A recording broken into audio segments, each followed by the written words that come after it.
पंकज, सुकेश और धीरज तीनों बचपन के दोस्त थे। तीनों ने बचपन से एक ही साथ पढ़ाई की थी।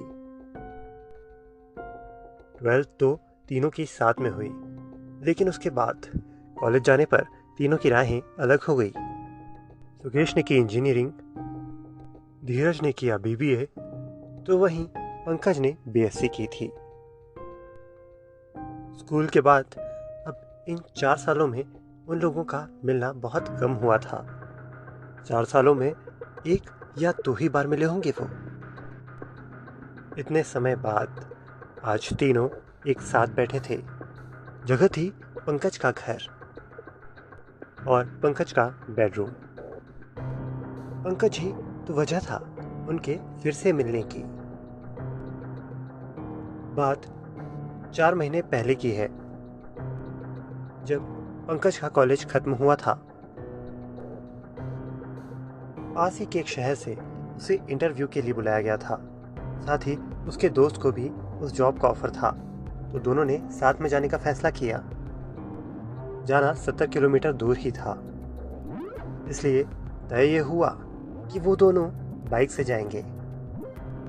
घर वालों का तो कहना था कि वो ट्रेन से जाएं, पर ट्रेन उन्हें रात को छोड़ दी। दिन की तो कोई ट्रेन ही नहीं थी। आधी रात को वहां जाकर भटकना उन्हें ठीक नहीं लगा, और दूरी भी ज़्यादा नहीं थी, तो ये तय हुआ कि बाइक से ही जाएंगे। पंकज और उसका कॉलेज का दोस्त जब अपने घर से निकले, उसके ठीक 2 घंटे बाद पंकज के पिताजी के फ़ोन पर पंकज का कॉल आया, पर सामने से आवाज़ किसी और की थी। उस व्यक्ति ने बताया कि जिस किसी का भी फ़ोन है, उनका अभी अभी एक्सीडेंट हुआ है। पंकज के पिताजी भागे भागे वहां पर पहुंचे, लेकिन जब तक वो वहां पर पहुंच पाते, तब तक एक एम्बुलेंस आकर पंकज और उसके दोस्त को वहां से ले जा चुकी थी। वो फौरन अस्पताल पहुंचे। अस्पताल पहुंचने पर उन्हें बताया गया कि यहाँ आने वाले 2 लड़कों में से एक की मृत्यु हो चुकी थी, दूसरे की सांसें चल रही थी। फिर वो डॉक्टर से मिले। डॉक्टर ने बताया कि दूसरा लड़का अब ठीक है और वो जल्दी ही स्वस्थ हो जाएगा। थोड़े ही समय में पंकज के पिताजी को पता चला कि वो पंकज ही है। इस बात का उन्हें थोड़ा सुकून था, लेकिन पंकज के दोस्त का गम भी था। इस घटना के बाद पंकज का जीवन काफी बदल गया। वो किसी से बात नहीं करता था,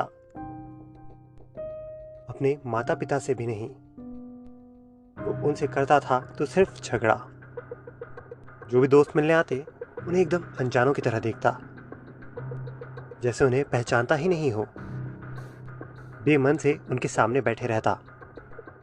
कई डॉक्टरों को दिखाया। कुछ ने कहा कि ये एक नॉर्मल बात है, कुछ ने कहा समय के साथ सब ठीक हो जाएगा, तो कुछ ने कुछ दवाइयाँ लिख कर दी। पर पंकज के पिताजी ये बात जानते थे कि दोस्ती ही सबसे अच्छी दवाई होती है। इस पर उन्हें याद आई सुकेश और धीरज की, जो उसके बचपन के दोस्त थे। इसलिए उन्होंने धीरज को फोन लगाया। धीरज और सुकेश ये बात तो पहले से ही जानते थे। जब ये हादसा हुआ, तब धीरज ने और सुकेश ने पंकज को फोन लगाकर सांत्वना तो दे दी थी, पर उससे मिलने नहीं आए थे। कारण ये था कि अब उन लोगों के बीच उतना लगाव नहीं था। स्कूल के बाद अब वो कम ही मिले थे, और कॉलेज में नए दोस्त भी बन गए थे। साथ ही धीरज और सुकेश का कॉलेज शहर से बाहर था, तो उनका शहर में आना कम ही होता था। आए भी तब भी पंकज से मिलना उनका नहीं हो पाया। लेकिन अब धीरज को पंकज के पिताजी का फोन आया था, और वो इसी शहर में थे, तो उसने सुकेश को भी फोन लगाया और कहा कि वो उसके साथ चले। दोनों बचपन का अपना सारा स्नेह समेटे पंकज से मिलने चले आए। शुरू में जब वो आए, पंकज ने उन्हें भी वैसे ही देखा जैसे वो हर आने वाले को देखता था। पता नहीं क्या सोच रहा था। धीरज और सुकेश के लिए ये कुछ अजीब नहीं था, क्योंकि वो मिले ही इतने समय बाद थे। अब दोनों की बातें शुरू हुई, पर पंकज उनकी किसी बात का जवाब नहीं दे रहा था। वो उन्हें ऐसे देख रहा था जैसे उन्हें समझने की कोशिश कर रहा हो। पंकज की तरफ से कोई रिएक्शन ना आता देख दोनों ने अपने ही बीच बात शुरू कर दी। वो पंकज के पलंग के अगल बगल बैठे थे। बचपन की बातें निकली, इतनी सारी कहानियां जिसे कोई भी सुनकर लोटपोट हो जाए। सारे किस्से वापस से सुनकर पंकज के चेहरे पर भी अब हल्की हल्की मुस्कान आने लगी थी। अब वो धीरज और सुकेश को उनके नाम से भी संबोधित करने लगा था, क्योंकि जब वो आए थे तो एकदम बेमन से उसने बस हाथ मिलाया था, ना ही उनका नाम लिया, ना ही कुछ कहा। लेकिन अब लग रहा था कि वो उनसे घुलने मिलने लगा है। काफी देर तक हंसी मजाक चला। सभी पंकज की मम्मी कॉफी लेकर आई। उन्होंने देखा कि उनका बेटा 4 महीने बाद मुस्कुरा रहा है। ये देखकर उनकी खुशी का भी कोई ठिकाना नहीं रहा। बाहर आकर ये बात उन्होंने पंकज के पिताजी को भी बताई। थोड़ी देर के हंसी मजाक के बाद सुकेश ने थोड़ा सीरियस होकर पंकज से पूछ ही लिया कि आखिर उसे क्या समस्या है, वो क्यों उसके माता पिता से झगड़ा करते रहता है, वो क्यों उनके साथ अच्छा व्यवहार नहीं करता। इस पर पंकज ने उसे जवाब दिया कि जब से ये हादसा हुआ है वो इस घर में एक कैदी के समान रह रहा है। उसे कहीं निकलने नहीं दिया जाता, बाइक को तो हाथ भी नहीं लगाने दिया जाता। वो घूमना चाहता है तो उसे घूमने नहीं जाने मिलता। वो कहता है कि वो बस से चला जाएगा, पर उसकी भी परमिशन उसे नहीं मिलती। इसी सब कारणों से वो घर से करीब 4 बार भाग भी चुका था। पर पंकज के पिताजी की पहचान शहर में बहुत थी। वो एक फोन लगाते और कोई ना कोई पंकज को घर छोड़ आता। पंकज को इन सब से घुटन होने लगी थी। उसकी बातें सुन धीरज और सुकेश भी उसका दर्द महसूस करने लगे। उन्होंने कहा कि वो उसके माता पिता से बात करेंगे कि वो उसे आखिर थोड़ी देर तो घूमने दें, कहीं तो निकलने दें, और ऐसा करेंगे कि 1 हफ्ते को तो वो यहीं पर है तो साथ मिलकर घूमा करेंगे। पंकज की आंखों में चमक आ गई। आज वो बेहद खुश हुआ। थोड़ी देर में सुकेश और धीरज उसके कमरे से बाहर निकले। बाहर उसके माता पिता उनका इंतजार कर रहे थे। उन्होंने सुकेश और धीरज को इस चीज के लिए धन्यवाद दिया कि उनके कारण उनके बेटे के चेहरे पर 4 महीने बाद मुस्कान आई है। धीरज ने उनसे कहा कि आखिर उन्होंने पंकज को एक कैदी की तरह क्यों रखा हुआ है। देखिए, कोई भी इंसान ऐसे नहीं रह सकता। इस पर पंकज के पिताजी ने कहा कि वो अपने बेटे को खोने से डरते हैं। धीरज ने कहा कि लेकिन ये जीवन भी तो कोई जीवन नहीं है। शायद इन्हीं सब के कारण उसकी मानसिक स्थिति ऐसी हो गई है। पंकज के पिताजी सोच में पड़ गए थे। सुकेश ने कहा, देखिए अंकल, अभी तो हम 1 हफ्ते के लिए यहीं पर हैं, तो हम लोग रोज आया करेंगे, उसे थोड़ा बहुत घुमाने ले जाया करेंगे। उम्मीद है आप इतनी परमिशन तो देंगे। इस पर पंकज के पिताजी ने हामी में मुंडी हिलाई। उनके चेहरे पर भी एक मुस्कान थी। दोनों अपने घर चले गए। अगले दिन सुबह 10 बजे ही वो पंकज के घर पहुंच गए। वहां जाते साथ पहले तो थोड़ा चाय नाश्ता हुआ। अब सोचना था कि कहाँ घूमना है। जगहों के नाम निकलना शुरू हुए। तभी बीच में पंकज बोल पड़ा, मुझे लद्दाख जाना है। सुकेश ने कहा। कहाँ कहाँ कहाँ जाना है आपको भाई साहब? लद्दाख जाना है। ये बात सुन धीरज और सुकेश थोड़ा घबरा गए। उन्हें लगा कि इसका मानसिक संतुलन तो सच में बिगड़ चुका है। वैसे वो रहते तो हरियाणा में थे।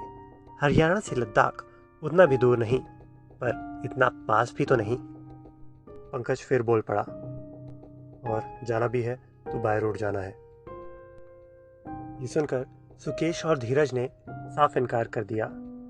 कहा कि वो 1 हफ्ते के लिए यहीं पर हैं और उनके शहर के आसपास भी कई अच्छी जगह हैं जहां वो घूम सकते हैं, लेकिन ये लद्दाख जाने की जिद बहुत अजीब है। ये सब सुनकर पंकज गुस्से में आ गया। वो थोड़ा चिल्लाते हुए कहा कि अगर वो लद्दाख नहीं जाएंगे तो कहीं नहीं जाएंगे। घूमने जाना है तो सिर्फ लद्दाख, उसके अलावा उसे कहीं नहीं जाना, शहर में तो बिल्कुल भी नहीं। सुकेश और धीरज की तरफ से कोई जवाब नहीं आया। उन्हें ऐसा बुत बना देख पंकज ने फिर कहा, अगर तुम्हें नहीं चलना है या तुम नहीं चल सकते हो तो अभी अपने घर चले जाओ, क्योंकि मुझे इसके अलावा कहीं घूमने नहीं जाना। ये सुन सुकेश और धीरज मन ही मन यही सोच रहे थे कि उन्होंने इसे उंगली क्या दी, ये तो पूरा हाथ ही मांगने लगा। दोनों अब थोड़ा गुस्सा हो गए थे। वो उठे और पंकज के कमरे से बाहर निकलने लगे। जब वो बाहर निकले तो बाहर पंकज के पिताजी खड़े थे। पंकज का चिल्लाना उन्होंने साफ साफ सुना था और सारी बातें भी सुनी थी। उन्होंने दोनों को रोका और कहा कि पंकज की बात का वो बिल्कुल बुरा ना माने। अभी वो थोड़ा चिड़चिड़ा हो गया है। साथ ही कहा कि वो चाहे तो पंकज को लद्दाख ले जा सकते हैं। उन्हें पूरा भरोसा है कि ये दोनों उसका अच्छे से ख्याल रखेंगे। अब ये धीरज और सुकेश के लिए थोड़ा अजीब था, क्योंकि कल तक तो जो अंकल उसे घर तक से निकलने नहीं दे रहे थे, आज वो कह रहे हैं कि उनके बेटे को लद्दाख ले जाए। काफी अजीब था। धीरज से रहा नहीं गया। उसने पंकज के पिताजी से पूछ ही लिया, अंकल कल तक तो आप पंकज को कहीं बाहर भी नहीं निकलने दे रहे थे, आज आप कह रहे हैं कि हम उसे लद्दाख ले जाएं? ये कैसी बात हुई? इस पर पंकज के पिताजी ने जवाब दिया कि उन्हें अपनी गलती का एहसास है। इतने महीनों जो उन्होंने पंकज के साथ किया, उसे एक बंदी की तरह रखा, जिसके कारण उसका मानसिक संतुलन ऐसा हो गया है। अब वो अपनी गलती को और आगे नहीं बढ़ाना चाहते और उन्हें सुकेश और धीरज पर पूरा भरोसा है कि ये दोनों पंकज का बहुत अच्छे से ख्याल रखेंगे। और क्या पता बस एक ही ट्रिप और पंकज पहले की तरह हो जाए, हंसमुख। सुकेश और धीरज को जब परमिशन पंकज के पिताजी से मिल ही चुकी थी, तो अब बारी थी अपने घर वालों से परमिशन लेने की। दोनों ने अपने घरों पर बात की और उन्हें भी परमिशन मिल ही गई। अगले ही दिन निकलने की बात शुरू हुई। क्योंकि इनके पास ज़्यादा वक्त नहीं था, इसलिए अगले ही दिन निकलना था। सामान की पैकिंग शुरू हुई। फिर भी अगले दिन तैयारी करते करते उन्हें काफ़ी देरी हो गई। दोपहर का खाना खा आखिरकार वो दोपहर के 3 बजे घर से निकले। तय ये हुआ था कि गाड़ी सुकेश ही चलाएगा, क्योंकि उसके अलावा किसी को ड्राइविंग अच्छी आती नहीं थी। अब क्योंकि गाड़ी चलाने वाला सिर्फ एक इंसान है, इसलिए हर रात वो किसी रिसोर्ट या किसी होटल में रुक जाया करेंगे। शहर से निकले हुए उन्हें थोड़ा ही समय हुआ था कि पंकज ने एक दुकान के सामने सुकेश से कहा कि वो गाड़ी रोक दे। सुकेश ने गाड़ी रोकी। उसे लगा पंकज को कुछ वेफर्स लेने होंगे, और पंकज ने जवाब दिया कि ये उसके एक दोस्त की दुकान है। जो उससे मिलने आया था। पर जब वो मिलने आया था तब पंकज ने उसके साथ कुछ बात नहीं की थी। वो बेचारा इतने दूर से उससे मिलने आया था, तो अब पंकज उससे मिलना चाहता है। तीनों उस दुकान पर गए। वहां पंकज का दोस्त बैठा हुआ था। वो पंकज को देखकर बेहद खुश हुआ। उसने उन्हें अंदर बुलाया। चाय नाश्ता हुआ, काफी बातें हुई। जब तीनों ने उसे अपनी ट्रिप के बारे में बताया तो उसने कहा कि अगर उसे बताया होता तो वो भी चलता, और उसे तो ड्राइविंग भी आती है। इस पर सुकेश ने कहा कि वो अब उनके साथ चले। जल्दी जल्दी तैयारी कर ले, 1 घंटे का तो समय लगेगा। इतने ही कपड़े पैक करेगा, और अगर कुछ चाहिए तो रास्ते में खरीद लेंगे। उनके दोस्त ने भी हामी भर दी। अपनी तैयारी कर वो भी उनके साथ हो लिया। पंकज ने कहा कि अब लोग बढ़ गए हैं तो उन लोगों का बजट भी थोड़ा बढ़ जाएगा, मतलब हर इंसान पे खर्चा थोड़ा कम आएगा। अब वो उसके दोस्त की दुकान से निकल पड़े। थोड़ी ही देर में शाम हुई। सुकेश ने एक ऐसा रास्ता लिया जो थोड़ा शॉर्टकट था। इस रास्ते पर जाने से उनके 100 किलोमीटर का रास्ता कम पड़ जाता, यानी कि उन्हें 100 किलोमीटर कम चलना पड़ता। पर ऐसे रास्तों का एक नुकसान होता है। एक तो थोड़ी रोड खराब होती है, दूसरा वहाँ ढाबे जैसे या होटल जैसी चीज़ें काफ़ी कम होती हैं। जब शाम के 8 बजे थे तब तो उन्हें भूख भी नहीं लगी थी। उन्होंने तय किया कि 2 घंटे बाद ही वो खाना खाएंगे। लेकिन अब इस रास्ते पर आने पर उन्हें कहीं ना कोई रिसोर्ट, ना ही कोई रेस्टोरेंट और ना ही कोई ढाबा दिख रहा था। साथ ही नवंबर की ठंड थी। ठंड के कारण थोड़ा कोहरा भी होने लगा था। 11 बज चुके थे। भूख जोरों की लगी थी और कोई खाने की जगह आने का नाम ही नहीं ले रही थी। धीरे धीरे कोहरा भी घना हो रहा था, जिसके कारण सुकेश को काफी धीमे ड्राइव करना पड़ रहा था। उस कोहरे के बीच उन्हें रोड के बगल में काफी सारी लाइट दिखी। ये लाइट थी एक ढाबे की। आखिरकार उन्हें एक ढाबा मिल ही गया था, जिसे देख उनकी जान में जान आई। तीनों ने वहां पर गाड़ी खड़ी की और जब वो वहां पर पहुंचे, उन चारों ने देखा कि इस ढाबे में तो कोई भी नहीं था, मतलब कि ग्राहक कोई नहीं था। जितने भी लोग थे सब काम करने वाले लग रहे थे। करीब 6 लोग थे। 5 लोग अपना अपना काम कर रहे थे। एक इंसान गल्ले पर बैठा था, जो वहां का मालिक प्रतीत हो रहा था। इतना खाली ढाबा वो भी रात में उन्होंने पहली बार देखा था, क्योंकि ढाबे अक्सर रात में ट्रक ड्राइवरों से भरे रहते हैं, या आने जाने वाले राहगीर भी वहाँ पर विश्राम करने या खाना खाने ज़रूर रुकते हैं। पर जिस रास्ते पर वो थे, उस रास्ते पर तो उन्हें व्हीकल्स भी काफ़ी कम मिले थे, तो एक ढाबे का खाली होना कोई आश्चर्य की बात नहीं थी। वो अंदर गए, मेन्यू देखा, खाने का ऑर्डर किया। खाना काफ़ी लजीज था। पेट पूजा करने के बाद जब वो बाहर निकले, बाहर का दृश्य देख उन्होंने आगे ना बढ़ने का तय किया। वो इसलिए क्योंकि बाहर इतना ज़्यादा कोहरा था कि उन्हें 2-3 कदमों पे खड़ी अपनी गाड़ी तक नज़र नहीं आ रही थी। इसमें ड्राइविंग तो असंभव थी। ढाबे पर कुछ खटियाँ लगी हुई थी। उन्होंने सोचा कि ढाबा तो खाली ही है, तो वो यहीं पर आज रात रुक जाएंगे। उन्होंने ढाबे के मालिक से कहा कि वो उन्हें बताए कि वो कितना चार्ज लेगा इस खटिया पर उन्हें सोने देने के लिए।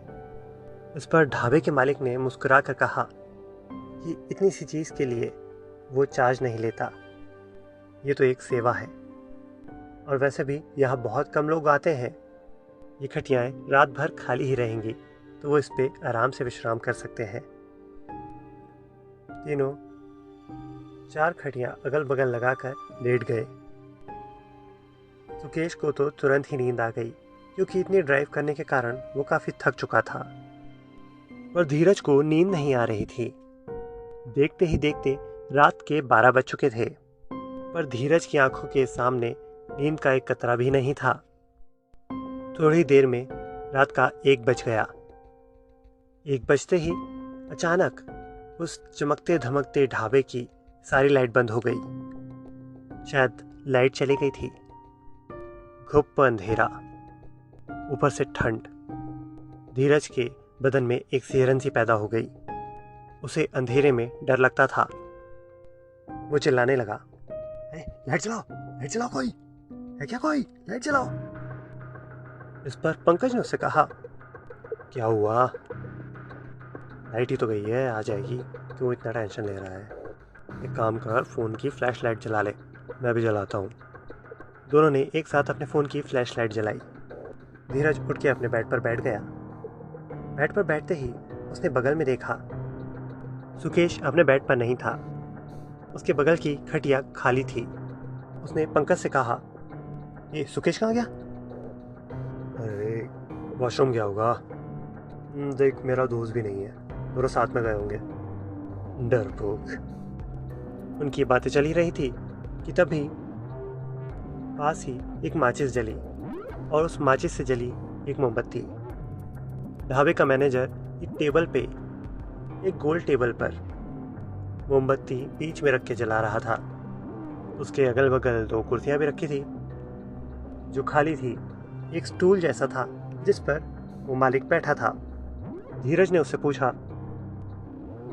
जनरेटर नहीं है क्या भैया आपके पास? अरे जनाब, यहाँ इतने लोग कहाँ आते हैं कि मैं जनरेटर अफोर्ड कर पाऊँ? देखा तो है आपने। आपके बाद कोई आया? खाली पड़ा है बिल्कुल। पंकज ने इस पर कहा, बात तो सही है। दोनों जाकर उस मैनेजर के अगल बगल रखी हुई कुर्सियों पर बैठ गए। तभी धीरज को पता नहीं अचानक से क्या याद आ गया। उसने उचकते हुए उस मैनेजर से पूछा, अरे ये सुहागपुर के पास वाली रोड यही है ना? हाँ हाँ यही है। इस रोड के बारे में अभी खबर छपी थी ना कुछ समय पहले। हॉन्टेड रोड बोलते हैं इसे तो। ऐसा क्या हुआ था? पंकज ने कहा, खबर पड़ी थी तो उनसे क्यों पूछ रहा है? तू ही बता ना क्यों कहते हैं। अरे मैंने बस खबर की हेडलाइन पढ़ी थी, अपने शहर के पास के इलाके का नाम देखा तो पढ़ ली थी। तुझे तो पता ही है ना यार कैसी हेडलाइन रहती हैं, अंदर कुछ हेडलाइन कुछ और रहेगी, मसाला भरा रहता है पूरा। मेरी तो इच्छा ही नहीं होती पढ़ने की। उसकी बात को बीच में काटते हुए मैनेजर ने कहा, या कहूँ कि ढाबे के मालिक ने कहा, सही सुना है आपने। बीच में हुआ था कुछ यहाँ पर जिसके कारण इसको हॉन्टेड रोड बोल दिया। पर आप सब ठीक है। धीरज ने कहा, क्या हुआ था? अरे यहाँ पर देखा तो है आपने, ढाबे ज्यादा है नहीं। एक ढाबा था, ऐसा वैसा ढाबा नहीं था, आदमखोरों का ढाबा था। आदमखोरों का। कई शिकार किए उन्होंने। यहाँ पे तो वैसे ही कम लोग आते हैं। वहाँ जो पहुंच जाते थे ना, वो वापस नहीं जाते थे। कितने ही लोग गायब हुए। दबी दबी जबानों में तो लोग पहले भी बात करते थे, पर खुल के किसी को कुछ नहीं पता था। उन लोगों की मजे से चल रही थी। वो लोग नहीं थे, कुछ और ही थे। दिखते तो इंसान जैसे ही थे, पर बूढ़े नहीं होते थे, एकदम जवान। पता नहीं क्या बनाया बनाने वाले ने, या खुद ही बन गए। जो भी था, आगे सुनिए। तभी एक नौकर 3 कप चाय लेकर आ गया। हाँ छोड़ो, लगा दे। पीजिए साहब, चाय पीजिए। तीनों चाय पीने लगे। धीरज ने कहा, आगे क्या हुआ वो तो बताइए। हाँ तो हुआ ऐसा कि सब तो सही चला था उनके लिए, पर एक गलती कर दी उन्होंने। एक दिन एक नेता को खा गए। अपनी जिंदगी में शायद पहला काम अच्छा किया उन्होंने, नेता को खा गए। चुनाव हो रहा था यहाँ पे कहीं, प्रचार के लिए आया था नेता। उसके 2-4 चेले भी थे साथ में। शायद उनमें से कोई एक चेला बच निकला। अब बच निकला तो उसने जाकर दूसरों को खबर दे दी। बाकी चेले आए डंडा, बंदूक, और ना जाने क्या क्या लेकर आते साथ उन्होंने पहले तो धड़ाधड़ गोलियां चलाई। अरे सारे आदमखोर वहीं धराशायी हो गए। उसके बाद उन्होंने उस ढाबे को आग लगा दी। सब उसी के साथ जल भी गए। ऐसा ही कुछ खबर छपी थी कि ढाबे में लगी आग। अब नहीं तो नेता के चेलों के नाम पर भी केस होता ना, इसलिए। खैर, बात आई गई हो गई। धीरज ने कहा, चलो किस्सा तो खत्म हुआ। इस पर पंकज बीच में बोल पड़ा, अजी कहा, बड़े ही सख्त जान थे वो, मर के भी नहीं मरे। उनकी आत्मा यहीं पर भटक रही थी। और ये ठहरा हाईवे। यहाँ होते हैं रोज नए एक्सीडेंट। जब भी किसी का एक्सीडेंट होता, उन्हें कोई बॉडी मिलती तो वो उसमें प्रवेश कर जाते। बॉडी भी ऐसी चुनते जो थोड़ी कम खराब हो, मतलब जो बच जाए। खैर, उनके घुसने के बाद तो सभी बच जाते थे। पता नहीं क्या था उनमें, सब बड़ी जल्दी ठीक होते थे। पंकज की ये बात धीरज आंखें फाड़ फाड़ कर सुन रहा था। वो उसे घूर रहा था। कांपती हुई आवाज में धीरज ने पंकज से कहा, तू कैसे जानता है ये सब? कैसे कह सकता है कि ऐसा ही होता है? धीरज ने कहा, अरे मैंने सुना था। ढाबे के मालिक ने उन्हें बीच में रोका और कहा, अरे भैया, इनको सही से बताना ही नहीं आता, मैं बताता हूँ। हाँ, तो होता ऐसा था कि वो लोग किसी न किसी के शरीर में घुस जाते थे। अब घुस जाते तो घुस जाते, लेकिन जिनके परिवार के होते उनसे उन्हें बड़ी दिक्कत। जब वो लोग वापस यहाँ ढाबे पर काम करना आना शुरू करते तो उनके घर वाले कहते कि ढाबे पर काम कर रहे हो। अरे कई तो सरकारी नौकरी वाले भी थे, घर से ही नहीं जाने देते थे उन्हें। बड़ी मुश्किल आती, लड़ाई झगड़ा करके जैसे जैसे वो लोग घर छोड़कर यहाँ पर आ जाते। अरे मुझे खुद बड़ी दिक्कत हुई। अब ये सब सुन धीरज की सांस एकदम थम सी गई थी। उसके मुंह से कोई अल्फाज नहीं निकल पा रहा था। गला बिल्कुल सूख गया था। अगर सुनिए, देखिए, हम सब तो जैसे तैसे आ गए, पर हमारा एक साथी फंस गया। उसे उसके घर वाले आने ही नहीं दे रहे थे। अब मैनेजर का मुंह धीरज की तरफ ना होकर पंकज की तरफ था। बड़ी कोशिश की उसने, पर आने ही नहीं देते थे। आप लोगों का भला हो जो आप उसे यहाँ तक ले आए। उसका इतना कहना था कि पंकज स्तब्ध सा रह गया। स्तब्ध आंखों से उसने धीरज की तरफ देखा। उसने देखा कि धीरज भी धीरे धीरे मुस्कुरा रहा है। मुस्कुराना क्या, अब वो और उस ढाबे का मालिक जोर जोर से हंसने लगे थे। हंसी भी एक राक्षसी हंसी थी। पंकज कुछ समझ नहीं पा रहा था। पंकज ने कहा, ये क्या क्या मजाक हो रहा है? ये क्या बोल रहा है धीरज? ये ढाबे के मालिक ने कहा, धीरज नहीं, ये हमारा चुन्नू है, चुन्नू। धीरज ने कहा, अरे तुम्हारा दोस्त धीरज आया था अपने कॉलेज के दोस्तों के साथ। यहीं पास में एक झरना है। 3-4 महीने पहले जब बारिश का मौसम था, आया था दोस्तों के साथ नहाने। नहा रहा था, किसी को पता ही नहीं चला, डूब गया। मैं तो वहीं था। मैंने तो मौका देखा और प्रवेश कर लिया उसके इस शरीर में। मजे की बात तो ये है कि किसी को खबर नहीं लगी। पेट में थोड़ा सा पानी था, निकल गया। पर इसके घर वाले तो मुझे आने ही नहीं देते थे। पता नहीं क्या कंपनी वंपनी, कहाँ तो उसके पिताजी ने मेरी जॉब लगा दी। परेशान था बड़ा। कितने महीनों से भूखे थे हम। तुम्हारा शुक्रिया जो तुमने ये लद्दाख का प्लान बनाया। अब ढाबे का मालिक बीच में बोल पड़ा, वो सब तो ठीक है बबुआ, और हमने तो खाने में मिलाई थी नींद की दवाई। तुम्हारे दोनों दोस्त तो सो गए, तुम कैसे जागे हो? धीरज ने इसका जवाब दिया, अरे मैंने देखा था, ये जो है 12 बजे जाकर वहाँ पीछे उल्टियाँ कर रहा था। लगता है सफ़र पसंद नहीं से और बड़ा चला था लद्दाख का प्लान बनाने। दोनों फिर जोरों से हंसने लगे। पंकज ने पीछे पलट कर देखा। वो अब बस यहाँ से भागने का मौका देख रहा था, पर जब उसने पीछे पलट कर देखा, मोमबत्ती की रोशनी में उसे नजर आए 4 लोग। वो 4 लोग हाथ में हथियार लिए पंकज के पीछे खड़े थे। उनमें से एक ने कहा, चुन्नू चुन्नू, तूने तो मज़ा करवा दिया आज। अरे 4 महीने की भूख पूरी मिटाएगा तू, एक बार में इतना अच्छा प्रबंध।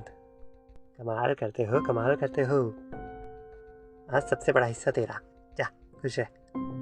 थोड़ी देर में पूरे इलाके में एक सन्नाटा सा पसर गया।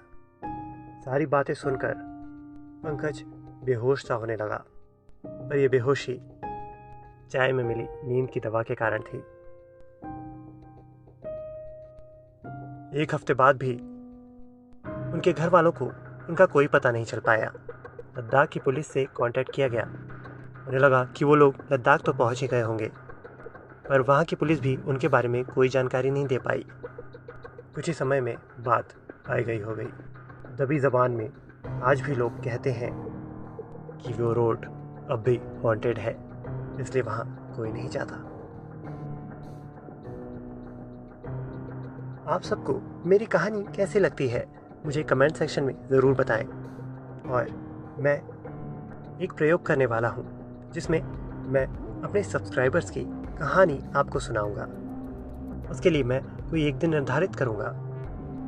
मैंने कमेंट में या डिस्क्रिप्शन में अपने इंस्टाग्राम की आईडी डाल दी है, आप जाकर उसे देखें। वहाँ मैसेज करके मुझे अपनी कहानी भेजें। आपकी कहानियों का इंतज़ार रहेगा। अगर आप इस चैनल पर नए हैं तो इसे सब्सक्राइब